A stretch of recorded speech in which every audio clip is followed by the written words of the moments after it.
ये क्या चक्कर है? ये लाल बिंदु बार बार मूव क्यों कर रहा है? आंखों ही आंखों में इशारा हो गया, बैठ बैठ जीने का सहारा हो गया।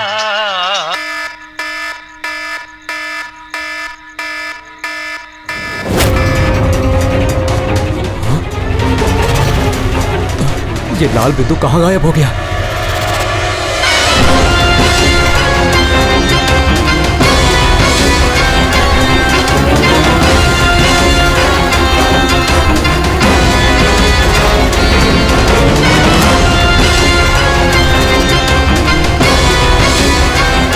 ये जो भी है मेरी तरफ ही आ रहा है।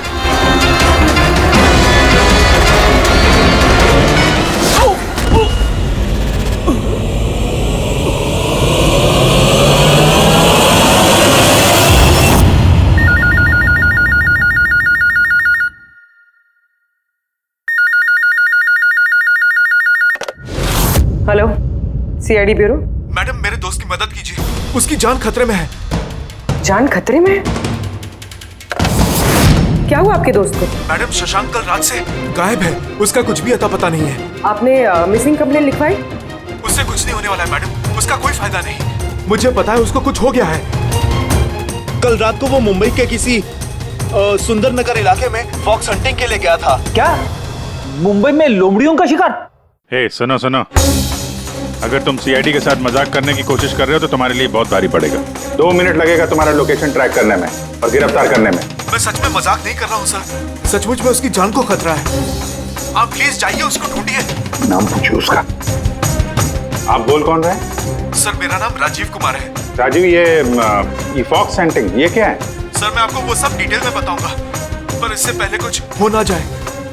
आप प्लीज सुंदरनगर जाइए, उसको ढूंढिए। राजीव सुनो, राजीव, हेलो।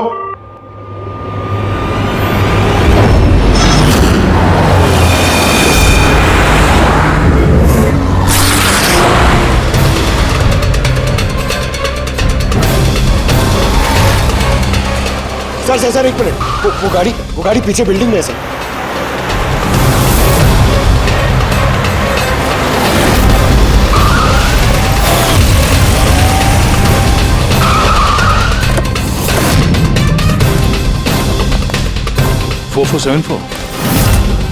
तो शशांक की गाड़ी का नंबर तो यही है। अगर ये शशांक की गाड़ी है तो फिर शशांक भी यहीं पर होना चाहिए।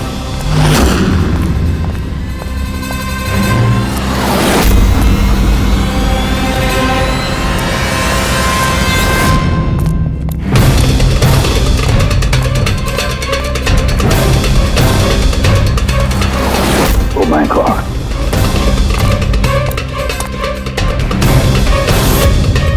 He's dead, sir. तो राजू का डर सही निकला। उसे पता था कि शशांक की जान को खतरा है। इसका मतलब राजू जानता होगा कि कौन शशांक की जान के पीछे पड़ा है। बोली, तो राजू को फोन करो।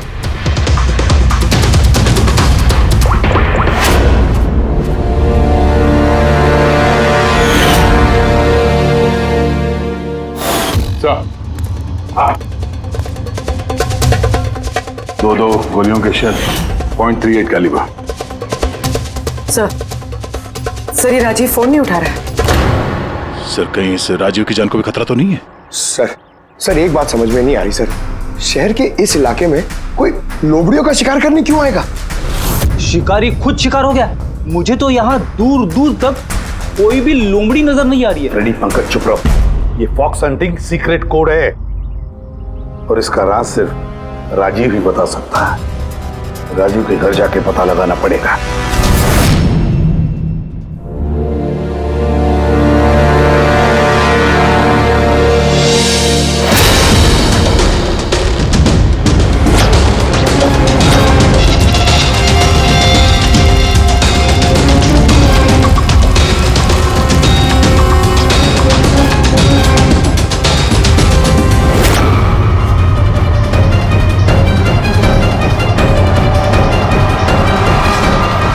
He's dead.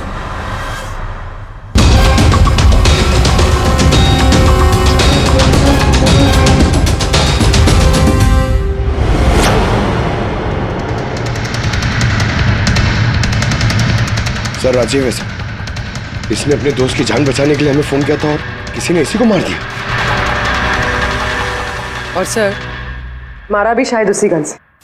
ये देखिए .380 की बुलेट शेल्स, ठीक वैसे ही जैसे शशांक की बॉडी के पास में। ये कोई आपसी दुश्मनी का केस लगता है।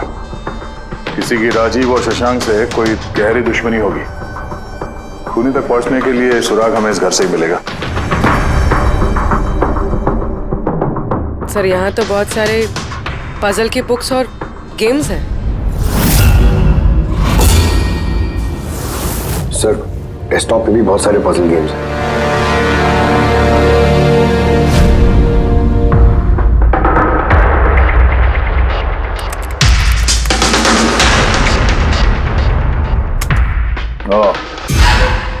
लगता है इस राजीव को पहेलियां सुलझाने का बहुत शौक था।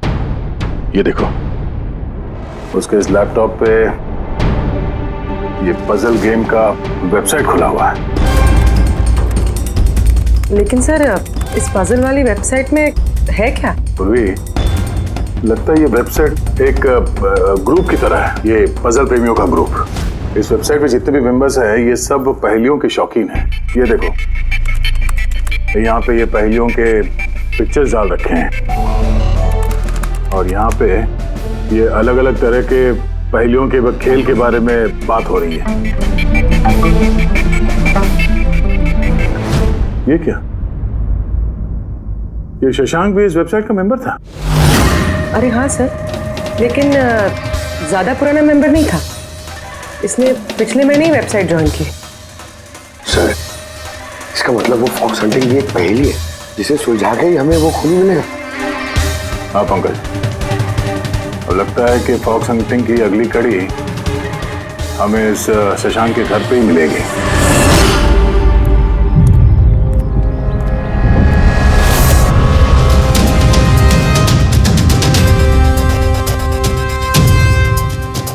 ताला लगा हुआ है दरवाजे पे। लगता है शशांक यहाँ अकेला ही रहता है। कमाल है, आज तो शशांक के यहाँ बहुत मेहमान आ रहे हैं। नमस्ते जी। कौन? विकास तुम हो क्या? मैं वो नहीं हूँ जो आप समझ रहे हैं। मैं इंस्पेक्टर दया, सीआईडी से। सीआईडी वाले दया? अरे तुम्हारा तो बहुत नाम सुना है, बहुत कहानियां सुनी है तुम्हारी। शाबाश, ऐसे ही देश का नाम रोशन करते रहो। Thank you. हम लोग यहाँ शशांक जी से मिलने आए थे। शशांक? हाँ। क्या हुआ शशांक? नहीं, कुछ हुआ नहीं उसे। कोई और भी आया था शशांक के घर पे? हाँ, 20-25 मिनट पहले कोई आया तो था।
इलेक्ट्रॉनिक गैजेट्स, ये इंस्ट्रक्शन मैनुअल्स, ये सब देखकर तो लगता है कि ये शशांक एक इंजीनियर था।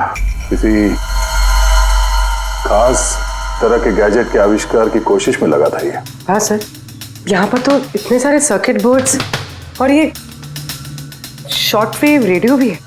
ये देखिए।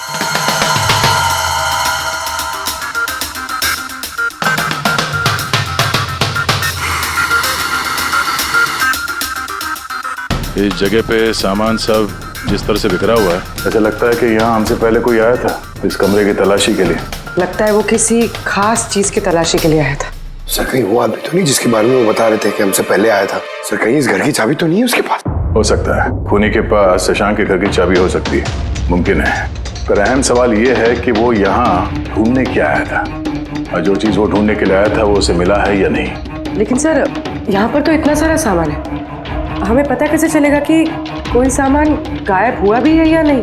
पूरी पहले तो हमें ये पता करना होगा कि राजीव और शशांक की दोस्ती कितनी गहरी थी और ऐसे किस चीज में ये लोग फंसे थे जिसकी वजह से इनकी जान चली गई। सर राजीव और शशांक की तो मौत हो चुकी, हमें कैसे पता चलेगा कि उनकी दोस्ती कितनी गहरी थी? पता चलेगा, पजल वाली वेबसाइट के बाकी के मेंबर से पता चलेगा। तो मतलब कभी तुम रोनी, आशीष और प्रकाश शशांक और राजीव के साथ वेबसाइट पर रेगुलरली बातें करते थे? जी एसपी सर। क्या तुम लोगों को किसी पे शक है कि उसने इन दोनों का खून किया? मालूम नहीं सर। अच्छा ये तो मालूम होगा, ये फॉक्स हंटिंग क्या है? सर आपको फॉक्स हंटिंग के बारे में कैसे पता? जाहिर सी बात है ये लोमड़ी का शिकार तो हो नहीं सकता। असली बात क्या है ये बताओ। सर मतलब समझाना इतना आसान नहीं है, ये एक लंबी कहानी है। शुरू करो कहानी। सर कुछ 1 महीने पहले ही शशांक हमारी वेबसाइट का मेंबर बना था, पर उसे हमारी तरफ पहेलियों का शौक नहीं था। तो फिर? सर दरअसल उसे अलग अलग तरह के गैजेट्स का शौक था और वो ये दावा करता था कि हमारे सामने एक ऐसी पहेली रखेगा जिसे हम कभी सुलझा नहीं पाएंगे। अच्छा तो क्या थी वो पहेली? सर उसने खुद का एक शॉर्ट वेव रेडियो बनाया था और अलग अलग तरह के स्टेशंस को चेक करते करते वो एक खास तरह के स्टेशन पर पहुंचा, जिस स्टेशन का नाम था नंबर स्टेशन। Number station? ये इसका नाम तो कभी सुना नहीं। अच्छा इस पे नए गाने आते हैं कि पुराने गाने आते हैं? अजीब बात तो यही थी सर, उस स्टेशन पर कोई गाने आते ही नहीं थे, सिर्फ और सिर्फ नंबर आते थे सर। ये कैसा रेडियो स्टेशन है जहाँ पे सिर्फ नंबर्स आते हैं? सर नंबर भी हर वक्त नहीं आया करते थे, उनके आने का भी खास दिन और खास वक्त हुआ करता था। सर लगता है इन नंबर्स के बहाने कोई किसी को खास मैसेज दे रहा है, सीक्रेट मैसेज। शशांक ने उनके कई ब्रॉडकास्ट सीजन रिकॉर्ड किए थे और हम लोगों से कहा था कि हम उन नंबरों के तोड़ निकालें ताकि पता चल सके क्या गुप्त संदेश भेजे जा रहे हैं। तो क्या तोड़ निकाला इन नंबर्स का? नहीं सर, उनका तो सर हम तोड़ नहीं निकाल पाए, मगर राजीव ने कुछ दिन पहले बताया था कि उसे इस वेबसाइट के नंबर्स का राज पता चल गया है। तो क्या राज था उन नंबर्स का? सर वो तो राजीव ने कभी हमें बताया नहीं सर। हाँ पर बाद में राजीव और शशांक इस बारे में अकेले में बात करने लगे थे सर। देखो हम फॉक्स हंटिंग की बात कर रहे थे, वो बताओ। फॉक्स हंटिंग ट्रांसमीटर हंटिंग का ही दूसरा नाम है। Transmitter hunting? जब कोई एक खास तकनीक से रेडियो ट्रांसमीटर के लोकेशन को ट्रैक करने की कोशिश करता है तो उसे हमारी भाषा में फॉक्स हंटिंग बोलते हैं। मतलब शशांक जरूर इस नंबर स्टेशन की लोकेशन ढूंढने की कोशिश कर रहा होगा। और कोई तो था जो नहीं चाहता था कि शशांक वो रेडियो स्टेशन पहुंचे, इसलिए उसने उसे मार दिया। आशीष इन नंबर्स की रिकॉर्डिंग चाहिए हमें, सारी की सारी। तो ये है हमारी सीआईडी टीम, ये इंस्पेक्टर अभिजीत, इंस्पेक्टर सर देश के सबसे जाबाज ऑफिसर्स को कौन नहीं जानता है? ये लोकेश है, लिंग्विस्टिक्स और मैथमेटिक्स का एक्सपर्ट। भाषा और संख्याओं का इतना ज्ञान है इनके पास जो शायद ही और किसी के पास हो। तो लोकेश जी क्या लगता है आपको, ये मोबाइल और इंटरनेट के जमाने में कोई नंबर स्टेशन का इस्तेमाल क्यों करेगा संदेश भेजने के लिए? अभिजीत ये नंबर स्टेशन का इस्तेमाल बहुत पुराना है। इनफैक्ट सेकेंड वर्ल्ड वॉर में भी कई देश की सेनाएं ये तकनीक यूज करती थी अपने उन एजेंट्स तक पहुंचने के लिए जो दूसरे देशों में थे। हाँ मानते हैं कि इस वक्त मोबाइल इंटरनेट का जमाना है, पर मोबाइल इंटरनेट से दिए गए मैसेजेस बहुत आसानी से ट्रेस हो सकते हैं। एग्जैक्टली, इसीलिए तो ये वही तरीका इस्तेमाल कर रहे हैं सेकेंड वर्ल्ड वॉर वाला। अब लोकेश पता ये लगाना है कि इन संख्याओं के पीछे असली मैसेज क्या है।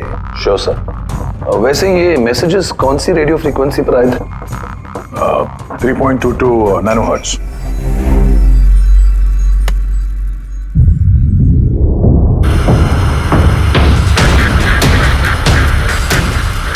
सर इस रेडियो स्टेशन से तो कोई नंबर वंबर नहीं आ रहा है। I am not surprise. I am sure मुजरिम को पता चल गया होगा कि केस अब सीआईडी के हाथ में है, इसलिए उसने अपना मैसेज देने का तरीका या फिर रेडियो फ्रीक्वेंसी चेंज की होगी। तो नया चैनल ढूंढने में कितना वक्त लगेगा? बहुत मुश्किल है दया।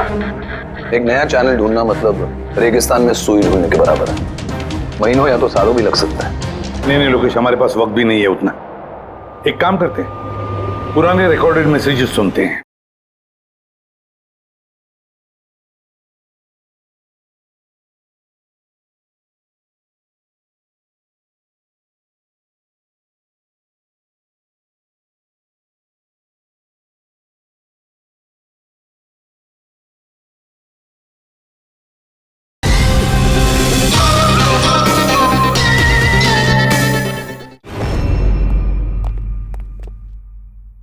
लोकेश जी, ये मैसेजेस हफ्ते में 4 बार भेजे जाते हैं, मंडे, ट्यूसडे, वेडनेसडे और थर्सडे को। ये मैसेज सबसे पहले हफ्ते के सोमवार को ब्रॉडकास्ट हुआ था उस नंबर स्टेशन पे। आंखों ही आंखों में इशारा हो गया। 1 9 4 2 3 4 5 7 0 9 3 5 2। आंखों ही आंखों में इशारा हो गया।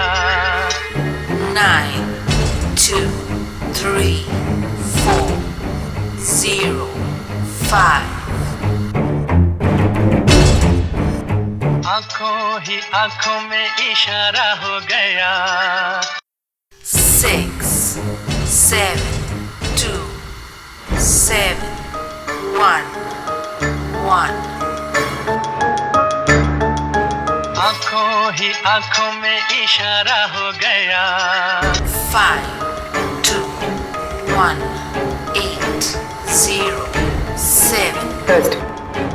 नो प्लीज टेल मी, ये संदेश चारों दिन एक ही समय पर आए थे कि अलग अलग टाइम पर? नहीं नहीं, एक ही टाइम पे, रात 12 बजे। और फिर हर 2 घंटे बाद इन नंबर्स को रिपीट किया गया था। और इसके अगले हफ्ते के नंबर्स यही थे या दे वर डिफरेंट? नंबर्स तो अलग थे, लेकिन पैटर्न सेम था। मंडे को 13 नंबर्स, ट्यूसडे, वेडनेसडे और थर्सडे को 6 नंबर। इससे साफ जाहिर होता है कि जो मुजरिम है रोज अलग अलग मैसेज भेजते हैं, और ये जो मैसेज ये लोग भेजते हैं वो एक मैसेज 4 हिस्सों में कर भेजते हैं। लोकेश जी, 1 मिनट प्लीज, मुझे कुछ समझ में नहीं आया, आप फिर से समझाएंगे? मैं समझाता हूं, जरा पेपर देना तो।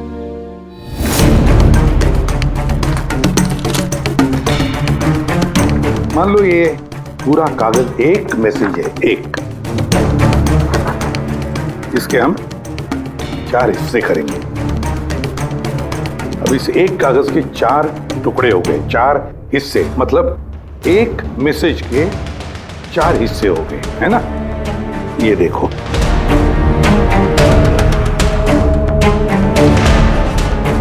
ये रहा मंडे का, ये रहा ट्यूसडे, वेडनेसडे और ये थर्सडे। तब ये सोमवार, मंगलवार, बुधवार और गुरुवार, ये 4 हिस्से जब एक होते तो एक पूरा मैसेज उनको मिलता था, है ना लोकेश? अभी नंबर्स को देखकर क्या लगता है तुम्हें, क्या मतलब है उसका? सर, ये नंबर्स के पीछे छुपा राज जानने के लिए मुझे 1 टाइम पैड की जरूरत पड़ेगी। 1 टाइम पैड ये क्या है? जैसा कि मैंने आपको बताया, ये टेक्निक वर्ल्ड वॉर 2 में यूज होती थी। उस वक्त हर एक देश अपने स्पाइस को एक 1 टाइम पैड देता था, जिससे वो जो कोड्स हैं उनको डिसाइफर कर सके, जो सूचना है उसका मतलब निकाल सके। इसे कहते हैं 1 टाइम पैड। तो राजीव और शशांक के हाथ भी ये 1 टाइम पैड लग गया होगा, इसीलिए वो एक ऐसी पहेली तक पहुंच गए जो उनके लिए जानलेवा साबित हुई। ठीक है, इस राजीव और शशांक के घर जाके पता लगाना पड़ेगा इस 1 टाइम पैड के बारे में।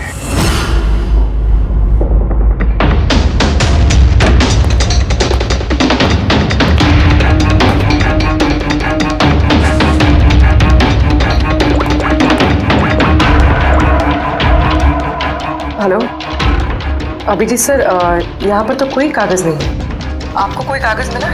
हम लोग शशांक के घर में ही हैं, देख रहे हैं। कौन शशांक? कौन है यहाँ?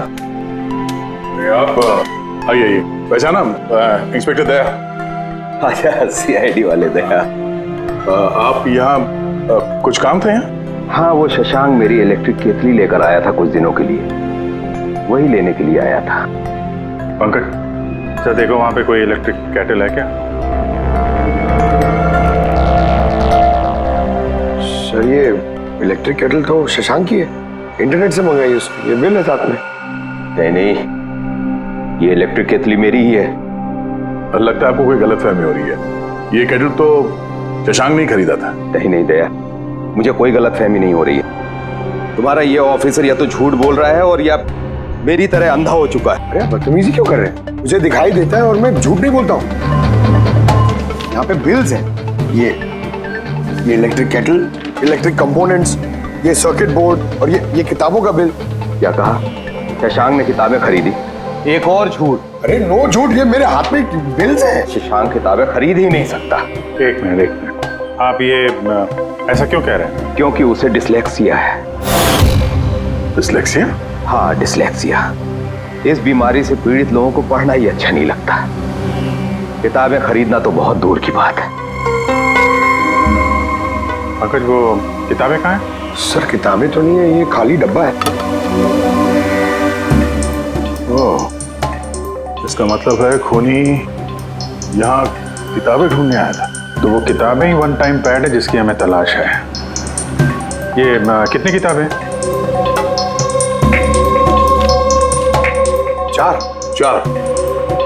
चार हफ्ते के लिए 4 किताबें। कौन कौन सी बुक्स हैं? तो ये है वो 4 किताबें जो शशांक के लिए ओटीपी का काम कर रही थी। Bye bye son, high like a kite, the great cyber heist, stone age. और इन्हीं किताबों में वो मैसेजेस भी छुपे हैं जो मुजरिम एक दूसरे को भेज रहे थे। सर, सोमवार को ये लोग 13 नंबर्स भेजते हैं। यानी इन 13 नंबर्स का मतलब इन किताबों से मालूम पड़ेगा?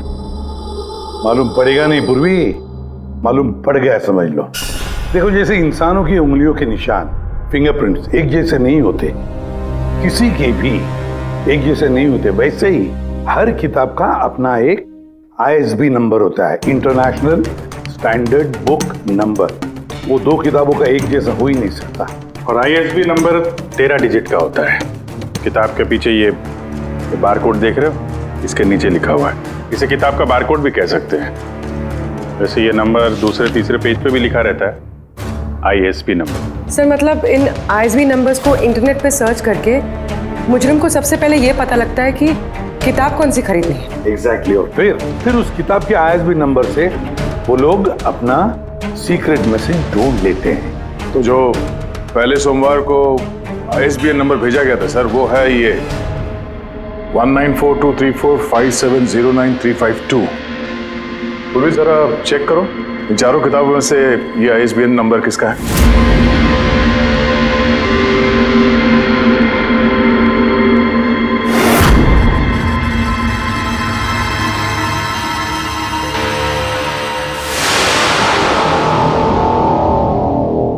सर, ये ISB नंबर बाय सन से मैच होता है। अरे वाह सर, ये तो बहुत आसान है, इसे तो कोई भी समझ सकता है। एग्जैक्टली। इसी तरह हफ्ते के बाकी 3 नंबर भी डिकोड किए जा सकते हैं। मतलब मंडे के दिन का तो उनको सीक्रेट मैसेज का पता चली गया, लेकिन बाकी 3 दिनों में किताब के पेज नंबर से, लाइन नंबर से और वर्ड नंबर से उन्हें मैसेज पता चल जाता है। सर, ये ट्यूसडे को आया message 923405, 92 page number 34 line 05 word, मतलब 92 नंबर पेज पे 34 लाइन 5वां वर्ड। ठीक उसी तरह से हर हफ्ते एक नई किताब और एक नया संदेश।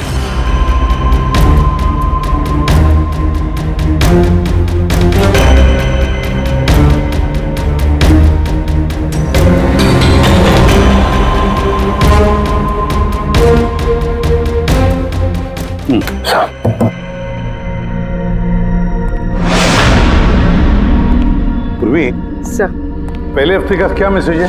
सर, इस बाइबल किताब से जो पहले हफ्ते का मैसेज है वो है किडनैप मनी बैग्स जूनियर।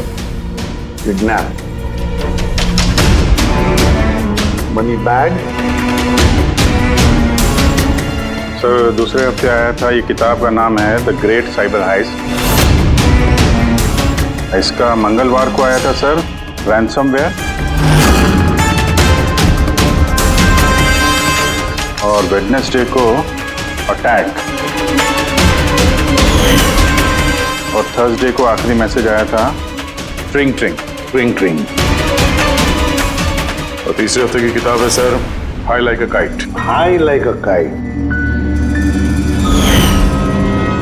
और इसका संदेश है कंसाइनमेंट। कंसाइनमेंट। जी सर। बीच।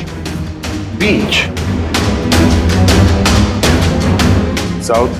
साउथ। बीच। सर ये जो चौथी किताब है इस हफ्ते की किताब, द स्टोन एज, इसका मैसेज जो है ट्यूसडे के लिए black forest. Black forest. Wednesday का है गोज। बस इतना ही है सर, इट्स इनकम्प्लीट। आज गुरुवार है सर, ये अधूरा संदेश आज रात पूरा किया जाएगा। हाँ अभिजीत, अब तक जितना भी मैसेज आया हमारे पास अच्छी तरह से स्टडी करके देखना पड़ेगा ये क्या खिचड़ी पक रही है। सर ये पहला message, kidnap money bag junior. ऐसा लगता है ये मैसेज अजिंक्य जी के लिए। अजिंक्य के लिए ही है दया, क्योंकि अजिंक्य सबसे बड़ा फाइनेंसर है फिल्मों का और उसका निकनेम भी मनी बैग है। किडनैप मनी बैग जूनियर, शायद कोई अजिंक्य के बेटे को किडनैप करना चाहता है। जूनियर? हाँ हो सकता है, बिल्कुल हो सकता है अभिजीत। फिर अगला मैसेज है रैंसमवेयर अटैक ट्रिंग ट्रिंग। यार ये ट्रिंग ट्रिंग तो हमारी देश की सबसे बड़ी टेलीकॉम कंपनी है, कहीं ऐसा तो नहीं ये गैंग इस कंपनी पर रैंसमवेयर अटैक करने वाली है? सर ये रैंसमवेयर अटैक मतलब? अरे यार कोई ट्रिंग ट्रिंग कंपनी के डेटा और सर्वर को हैक करना चाहता है और हैक करने के बाद फ्री करवाने के लिए वो लोग ट्रिंग ट्रिंग कंपनी से रैंसम लेंगे। ओ तो इसे कहते हैं रैंसमवेयर अटैक। मगर सर ऐसे कोई न्यूज़ तो आई नहीं है कि ट्रिंग ट्रिंग कंपनी पे ऐसा कोई साइबर अटैक हुआ हो। सर मेरे पास भी ये ट्रिंग का ही सिम कार्ड है, लेकिन कनेक्टिविटी का तो कोई इशू ही नहीं है। और सर तीसरा मैसेज है कंसाइनमेंट साउथ बीच। ऐसा लगता है कि साउथ बीच में कोई गैर कानूनी कंसाइनमेंट आ चुका है या फिर आने वाला है। Black forest gold. Abhijeet Daya, इस गैंग का असली गेम क्या है आज रात को 12 बजे से पहले पता लगाना पड़ेगा। और रात के 12 बजे जो नंबर ब्रॉडकास्ट होने वाला है उसे ब्रॉडकास्ट होने नहीं देना चाहिए। क्या काम करो, इस अजिंक्य के घर जाओ और पता लगाओ उसका बच्चा ठीक है क्या। अभिजीत ट्रिंग ट्रिंग कंपनी में जाकर उन्हें अलर्ट करो, कहो कि उन पर शायद साइबर अटैक होने वाला है, रैंसम अटैक। और पंकज साउथ बीच जाओ और देखो कोई कंसाइनमेंट आया है क्या या फिर कोई कंसाइनमेंट आने वाला है क्या, पूरा पता लगाओ। सर मैं कहाँ जाऊँ सर? हम कहीं नहीं जाएंगे, हम तीनों यहीं पर रुकेंगे ये पता लगाने के लिए कि इस गैंग को कैसे पता चला कि शशांक और राजीव ने उनके सारे मैसेजेस डिकोड कैसे किए।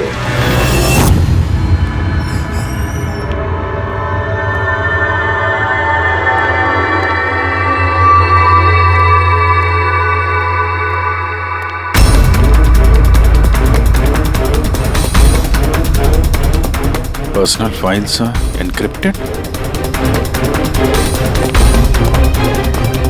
एनक्रिप्टेड? सर क्या चाहिए सर, किसे मिलना है आपको? फिलहाल सबसे सीनियर कौन है इस ऑफिस में? सर सभी सीनियर्स यहीं पे है, सीईओ और कंपनी के मालिक भी यहीं पे है, बट अभी वो लोग एक अर्जेंट मीटिंग में बिजी है। कहाँ चल रही मीटिंग? देखिए अभी आप उनसे नहीं मिल सकते। कहाँ चल रही है मीटिंग? सर वो वहाँ पे कॉन्फ्रेंस रूम में। किसी को कानो कान खबर नहीं होनी चाहिए इस अटैक की, मीडिया वालों को तो बिल्कुल नहीं तो मार्केट में हमारा नाम खराब हो जाएगा। ये बात बाहर नहीं जानी चाहिए, समझे? Thank you. जिसका डर था वही हुआ, गैंग कामयाब हो गया इस अटैक में। हेलो दया। अब देखते हैं शशांक के बाद और कौन कौन से लोग इस वेबसाइट के मेंबर बने हैं। जो इनमें से कोई एक है जिसने शशांक के बारे में अपनी गैंग को पूरी इंफॉर्मेशन दी है। सर शशांक के साथ 2 लोग जुड़े इस वेबसाइट से, कवि और रोनी। कवि और रोनी, इनकी डिटेल है क्या देखो। सर ये कवि थाने में रहता है और इसकी किताबों की एक दुकान है। कवि की किताबों की दुकान है? तो फिर उसके लिए ISB नंबर, मेरा मतलब है इंटरनेशनल स्टैंडर्ड बुक नंबर का इंतजाम करना तो बाएं हाथ का खेल है। और ये रॉनी वो क्या करता है? सर रॉनी पुणे के कॉल सेंटर में काम करता है। जरूर इन दोनों में से कोई एक है जो शशांक और राजीव की मौत का जिम्मेदार है, और वही अपनी गैंग की नई रेडियो फ्रीक्वेंसी भी जानता होगा। सर अगर हमें इस गैंग की नई रेडियो फ्रीक्वेंसी का पता चल जाए तो एक पावरफुल ट्रांसमीटर से हम उनकी लोकेशन भी जान सकते हैं। लोकेशन रेडियो फ्रीक्वेंसी का बंदोबस्त हो जाएगा, मगर ये पावरफुल ट्रांसमीटर का क्या? सर मेरे कुछ कनेक्शंस हैं, मैं उनसे बात करके हमारे लिए एक ट्रांसमीटर बनवा सकता हूँ। ग्रेट, तो फिर बनवाता। और फ्रेडी, दया को फोन करके पूछो अजिंक्य के बारे में क्या पता चला है। आप कॉफी लेंगे? No thanks.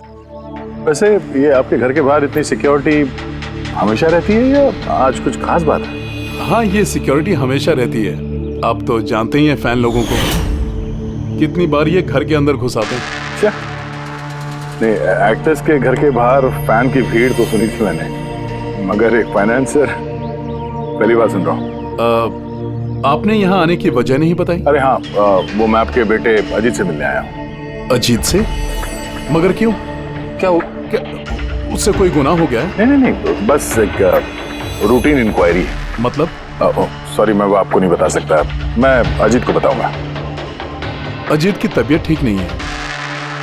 तबीयत खराब है या वो किडनैप हो गया? किडनैप?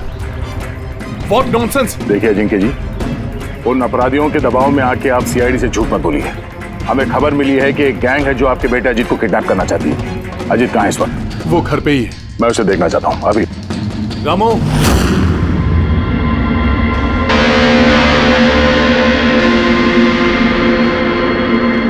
अब तो तसल्ली हो गई। मैंने आपसे कहा था ना मेरा बेटा घर पर ही है, उसकी तबीयत ठीक नहीं है। जाओ बेटा, कमरे में जाके आराम करो। एक मिनट,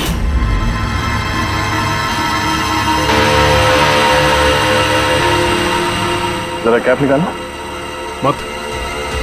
मत उतारना टोपी। क्यों नहीं? हाँ? क्या कहा मैंने? क्या बता रहा हूँ? चलो। नहीं। उन्होंने क्या बोला?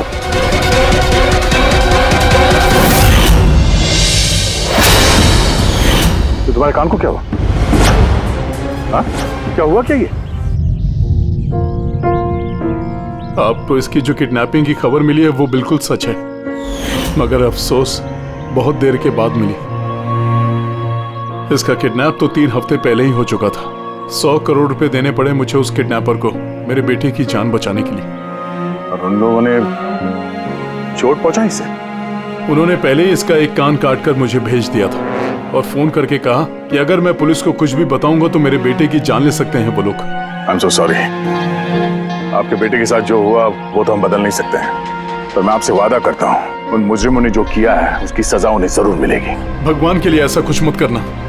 अगर उनको पता चला कि मैंने CID को सब कुछ बता दिया तो मेरे बेटे की जान भी ले सकते हैं। ऐसा कुछ नहीं होगा, मगर आपको हमें पहले ही बता देना चाहिए था। क्या गारंटी है कि ये सब करने के बाद वो किसी और मासूम के साथ ऐसा कुछ नहीं करेंगे? हाँ?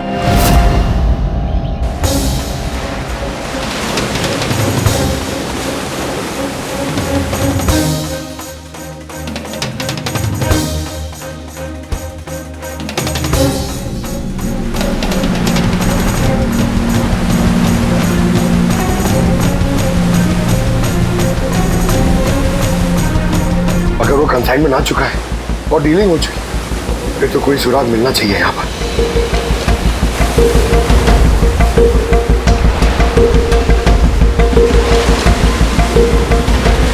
ये निशान कैसा?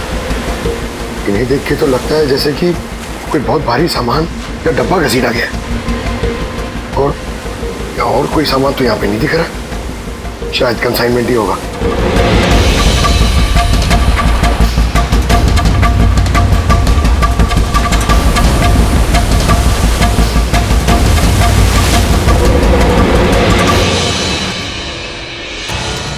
आपके पास तो काफी अच्छा कलेक्शन है किताबों का मिस्टर कवि। आप लोग यहाँ मुझे बुला लिया होता मैं भी और आ जाता। हम लोग वीडियो चैट भी कर सकते थे फिर से। लगता है आपको हमारा यहाँ पर आना पसंद नहीं आया। जी नहीं, ऐसी बात नहीं है। क्या लेंगे आप लोग, चाय या ठंडा? चाय ठंडा तो बाद में ले लेंगे, फिलहाल तो हम लोग किताबें लेने आए हैं। मिलेगी? हाँ हाँ, क्यों नहीं। बोलिए कौन सी किताब चाहिए आपको? हमें 4 किताबें चाहिए। Bye bye son, the great cyber heist, high like a kite और स्टोन एज। क्या हुआ? किताबों का नाम सुन के नानी याद आ गई? अरे कोई अपने दुकान से इस तरह भागता है भला? मैडम वो लोग बहुत खतरनाक लोग हैं मैडम, वो मुझे मार देंगे। अगर सच नहीं बोलोगे तो फांसी पे चढ़ोगे। शशांक और राजीव के खून के जुर्म। नहीं, मैंने उनका खून नहीं किया, मुझे तो बस उन पर नजर रखने के लिए कहा गया था। किसने कहा था नजर रखने के लिए? कवि! कवि! हाँ, कवि! 6.21 नैनोहर्ट्ज। क्या? लेकिन कवि 6.21 नैनोहर्ट्ज। अब इससे पहले कि इस हफ्ते का आखिरी संदेश वो लोग भेजे और एक जुर्म करें, हमें इस गैंग को रोकना होगा। और सर, जितने भी जुर्म इस गैंग ने किए हैं, सब के सब वीकेंड में किए हैं। शुक्रवार, शनिवार, रविवार। हाँ, मतलब गुरुवार के दिन आखिरी संदेश आ जाएगा और फिर फ्राइडे और सैटरडे, शुक्रवार और शनिवार के दिन वो लोग जुर्म कर देंगे। और सर, जुर्म सिर्फ एक तरीके का नहीं है, अलग अलग तरह का। ये kidnapping, cyber extortion. Sir forensic lab से आ रहा हूँ। डॉक्टर सालुंके को रेत से कोकेन की ट्रेसेस मिले सर। माय गॉड, बीच में ड्रग स्मगलिंग चल रही। न जाने किन किन गुनाहों से जुड़ी हुई है ये गैंग। देश की सुरक्षा को ध्यान में रखते हुए हमें इस गैंग को जल्द से जल्द खत्म करना ही होगा। Sir, transmitter 6.21 nanohertz, right? 6.21 nanohertz. तो हम इस गैंग के रेडियो फ्रीक्वेंसी तक पहुंच सकते हैं। अब आएगा मजा, अब हम फॉक्स हंटिंग करेंगे।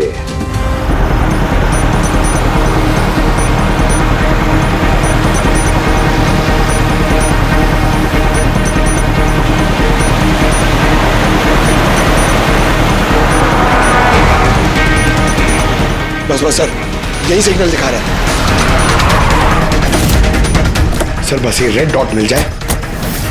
देखो रेड डॉट कहां पे है।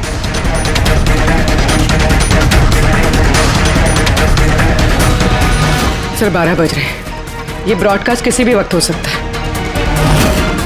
मैसेज मिस नहीं होना चाहिए। हाँ, किधर है? सर एक मिनट सर।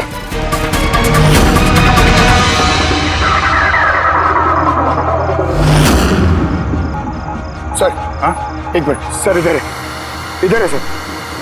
आंखों ही आंखों में इशारा हो गया। 9, 2, 2, 3, 0, 9.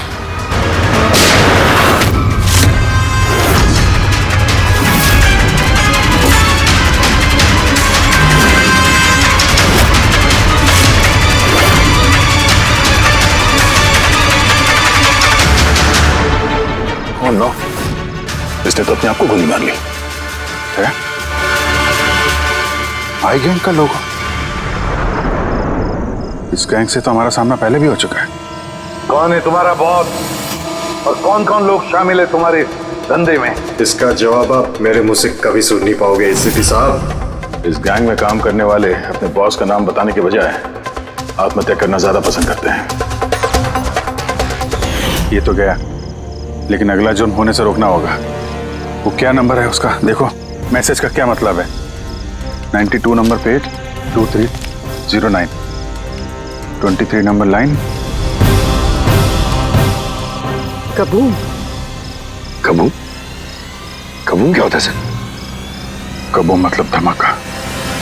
धमाका मतलब कि कोई बम ब्लास्ट होने वाला है?